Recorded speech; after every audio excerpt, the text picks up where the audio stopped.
welcome to another episode of One Man's Opinion, where I, your intrepid theater critic, review professional theater across Broadway and Connecticut. Today I will be reviewing the new Broadway comedy Chicken and Biscuits by Douglas Lyons, running at Circle in the Square at 1633 Broadway in New York City through January 2nd. Directed by, my apologies Mr. Levingston for ruining your name, Zhailon, directed by Zhailon Levingston, who happens to also be the youngest black director in Broadway history. Chicken and Biscuits tells the story of a family celebrating the life of their now deceased patriarch, Bernard Jenkins. The primary plot circulates around the two feuding daughters of Bernard, Baneatta Mabry, played by Cleo King, and Beverly Jenkins, played by Ebony Marshall Oliver.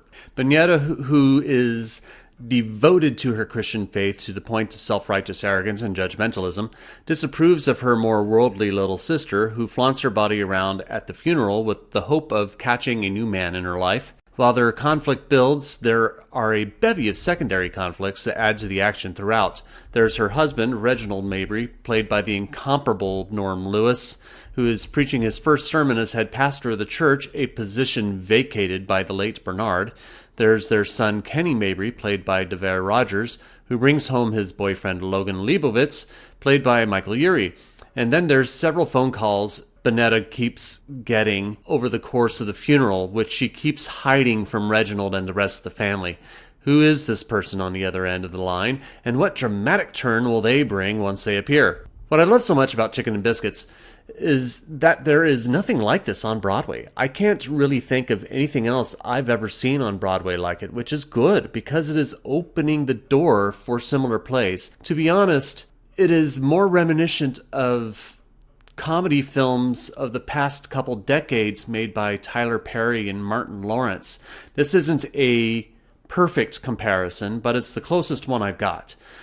The film that comes closest to mind is the 2010 Neil LaBute remake of Death at a Funeral.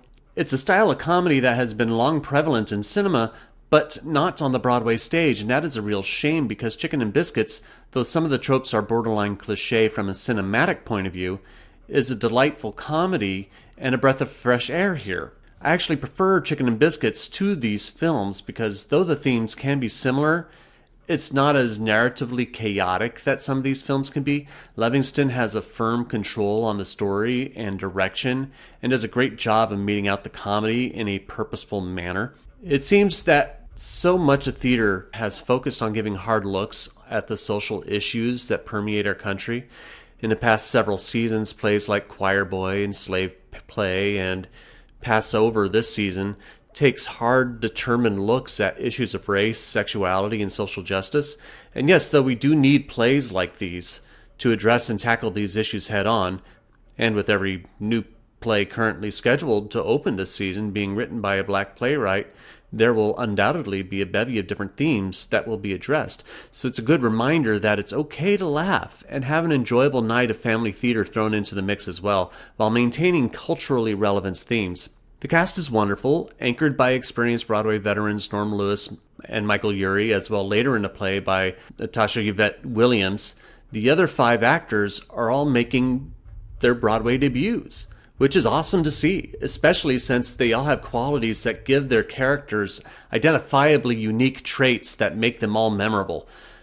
Since the actors are mostly coming from television and film, there is the occasional underacting that happens, which isn't an uncommon occurrence for actors making that transition.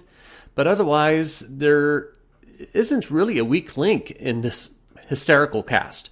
Lawrence E. Moten III's scenic design, turning the Circle in the Square Theater into a stained-glass rich church, is great. The addition of a cornrowed black Jesus is the cherry on top. It's hysterical and wonderful. Chicken and Biscuits is a deliciously entertaining 100 minutes of theater.